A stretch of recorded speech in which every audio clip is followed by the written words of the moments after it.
Bad ugly திரைப்பட நடிகர் தொடர்ந்து நடிக்க தடை விதிக்க கேரள பிலிம் சேம்பர் திட்டமிட்டுள்ளதாக தகவல் வெளியாகியுள்ளது. அண்மையில் போதைப் பொருள் பயன்படுத்தியதாக மலையாள நடிகர் ஷைன் டாம் சாக்கோ கைது செய்யப்பட்ட நிலையில் அவர் மீது நடிகை ஒருவர் பாலியல் புகார் அளித்திருந்தார். புகார் தொடர்பாக சாக்கோ விளக்கமளிக்காத நிலையில் திங்கட்கிழமை பிலிம் சேம்பர் நிர்வாக குழு கூட்டம் கொச்சியில் நடைபெறவுள்ளது. அதில் நடிகர் சாக்கோ தொடர்ந்து நடிப்பதற்கு தடை விதிக்க வாய்ப்புள்ளதாக கூறப்படுகிறது. மேலும் போதைப் பொருள் விற்பனை கும்பலுக்கு பணம் அனுப்பினாரா என்ற அடிப்படையில் நடிகரின் வங்கிக் கணக்கை போலீசார் ஆய்வு செய்து வருகின்றனர்.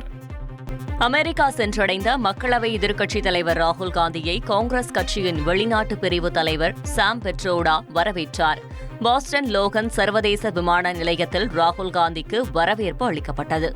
தனது சுற்றுப்பயணத்தின் போது பிரவுன் பல்கலைக்கழகத்தில் பேராசிரியர்கள் மற்றும் மாணவர்களுடனான கலந்துரையாடல் நிகழ்ச்சியில் ராகுல் காந்தி பங்கேற்க உள்ளார். மேலும் அமெரிக்காவில் உள்ள இந்திய வம்சாவளியினரையும் ராகுல் காந்தி சந்தித்து பேசுகிறார். செய்திகளை உடனுக்குடன் தெரிந்து கொள்ள உடனே சப்ஸ்கிரைப் பண்ணுங்க.